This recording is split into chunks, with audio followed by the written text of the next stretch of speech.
어지럼증은 누구나 한 번쯤 느끼는 흔한 증상인데요. 단순한 현기증일 수 있지만 구토나 이명이 동반된다면 이 질환을 의심해야 한다고 합니다. 네, 오늘 내 몸 보고서에서는 어지럼증을 유발하는 귀질환에 대해 알아보겠습니다. 가톨릭 관동대학교 국제성모병원 이비인후과 김미주 교수와 함께합니다. 어서 오세요. 네, 반갑습니다. 네, 반갑습니다. 자, 예전에 제가 좀 빈혈기를 느끼고 동네 병원에 갔더니 옆에 이비인후과부터 가서 이석증 검사를 받고 오라고 하더라고요.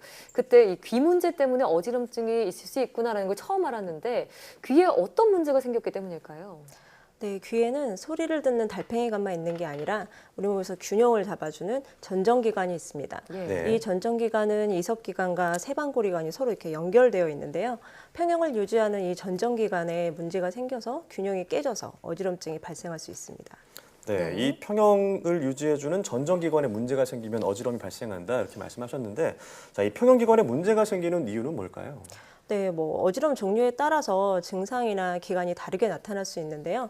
어지럼증의 50% 이상을 차지하는 가장 흔한 원인은 이석증입니다. 이석증은 귀 안에 이제 칼슘 알갱이들이 모여 있는 돌가루가 있는데 이 돌가루가 떨어져 나와서 방고리관으로 들어가서 발생하는 질환입니다. 노화가 되거나 특히 여자분들이 이제 폐경기에 가까워지면 이석을 잡아주는 힘이 약해져서 이석이 빠지게 되는데요. 이 이석이 빠지면 어지럼을 느끼게 됩니다. 그때 이렇게 눕거나 이제 고개를 돌리면 빙글빙글 도는 그런 어지럼이 굉장히 심하게 1, 2분 정도 이상까지도 지속이 될 수 있습니다. 네. 자, 그런데 귀 안에 돌이 있다 이런 사실만큼이나 좀 생소한 게 이석증이라는 질환입니다. 또 단순히 좀 체해서 어지러운 건 아닌가 하고 오해하는 분들도 계실 것 같거든요. 이 어지럼증을 유발하는 질환들을 우리가 좀 알고 있다면 도움이 될 것 같은데 이석증 말씀하신 것 외에도 또 어떤 질환이 있을까요? 네, 어지럼증을 일으키는 이제 귀 질환 중에 이석증 말고도 이제 메니에르병이라는 게 있습니다. 귀 속에 이제 달팽이관과 전정기관 안에는 이 림프액이라는 물이 일정량을 유지하고 있는데요. 이 림프액이 여러 가지 이유로 인해서 과도하게 생성이 되거나 아니면 흡수하는 양이 이제 부족해지면 이 전정기관 안에 그리고 달팽이관 안에 이제 림프액이 이렇게 양이 증가하게 됩니다. 이를 내이 수종이라고 하는데요. 이때 어지럼증이 이제 몇십 분에서 몇 시간까지도 심하게 지속될 수 있습니다. 네. 그리고 이 메니에르병은 다른 달팽이과 다른 어지럼증과는 달리 달팽이관에도 문제가 생기기 때문에 귀에서 소리가 나는 이명이라든가 귀가 먹먹해지는 이충만감 그리고 심하면 이제 청력이 떨어지는 이제 난청까지도 동반되는 경우가 많이 있고요.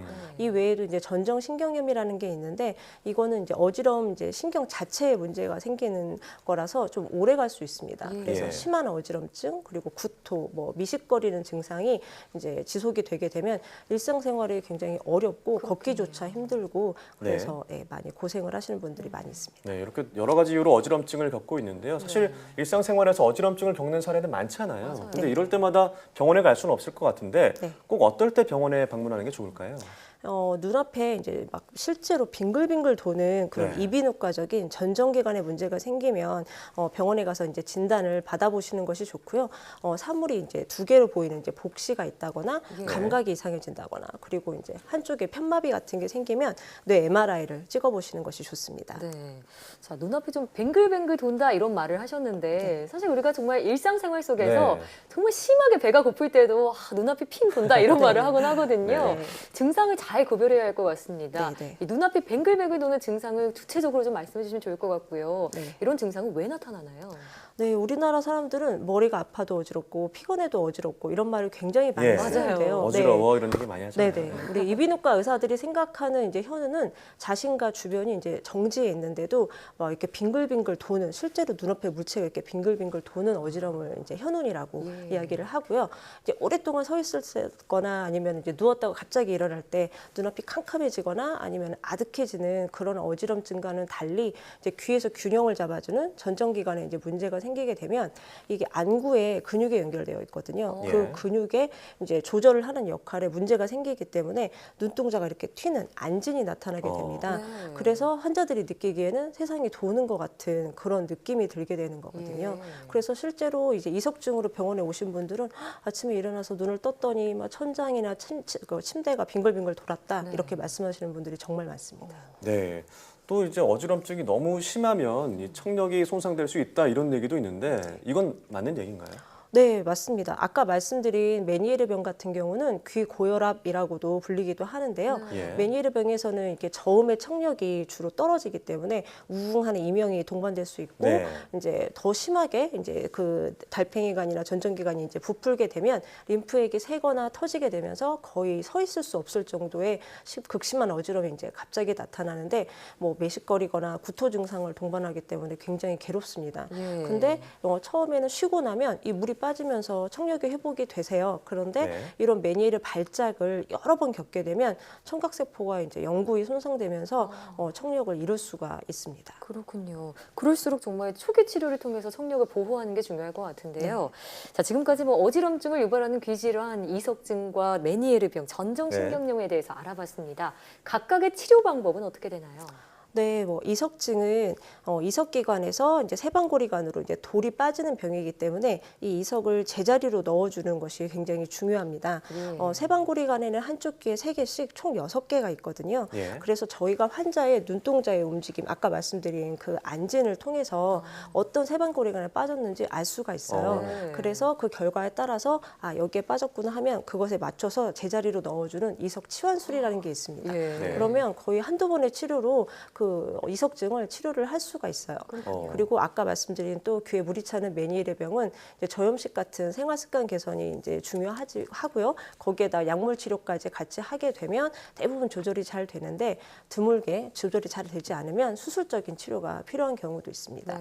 그리고 갑자기 청력이 심하게 떨어지거나 하는 경우에는 귀 고막 안에다가 스테로이드 주입술을 하는 등의 이제 병행 치료가 필요하기도 합니다. 네. 그리고 전정신경염 같은 경우는 초기 2, 3일이 급성기인데 급성기에 엄청 심하게 뭐 이렇게 고생을 하시는 분들이 많아서 응급실에 많이 오세요. 네. 그럴 때는 이제 입원 치료로 뭐 약물 치료나 이렇게 병행을 해서 수월하게 넘기실 수 있게 저희가 도와드릴 수 있고 네. 나중에 이제 외래로 오셔서 이렇게 운동 치료가 있어요. 전정 재활 치료라고 그거를 예. 병행을 하시면 거의 일상생활에 빨리 복귀를 하실 수 있게 되게 됩니다. 네. 네, 여러 가지 치료법을 말씀해 주셨는데 사실 예방하는 게 가장 중요할 것 같아요. 예.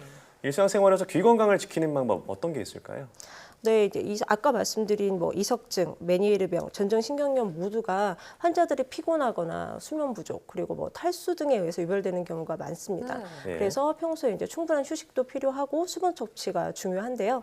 제가 보는 어지럼 환자들이 대부분 최근에 굉장히 스트레스를 많이 받으시거나 잠을 제대로 못 주무신 분들이 많습니다. 네. 그리고 특히 아까 말씀드린 메니에르병은 짠 음식을 먹으면 증상이 나빠지기 때문에 뭐 술, 담배, 카페인을 좀 자제하시는 게 좋고 음식을 덜 짜게 드시는 것이 중요합니다. 네. 또한 평상시에 이제 가볍게 느끼는 그런 아찔한 어지럼이 아니라 주변이나 이제 자신이 빙글빙글 도는 듯한 그런 어지럼증이 생기게 되면 특히 거기에다가 미식거리고 구토 같은 것까지 동반이 되게 되면 이비인후과적인 질환일 가능성이 높기 때문에 병원에 오시는 것이 중요하고요. 예. 그리고 사람들이 뇌 쪽에 문제가 생겨야 뇌 쪽에 생기는 어지럼증이 가장 흔한 원인이라고 생각을 많이 하시는데 뇌의 문제다 이렇게 생각하는 네, 많이 그렇게 생각을 예. 하세요. 근데 실제로는 이비인후과적인 어지럼증이 거의 80, 90% 이상을 차지하는 경우가 많기 때문에 네. 그런 증상이 있으시면은 병원에 오셔서 이비인후과 의사에게 진단을 받아보시는 것이 좋습니다. 네. 예. 자, 앞으로 어지럼증을 느끼게 되면 저처럼 빈혈기구나 이렇게 네. 스스로 넘겨지지 네. 말고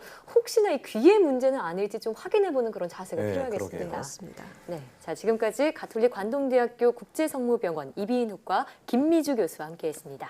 오늘 말씀 고맙습니다. 네, 감사합니다. 고맙습니다.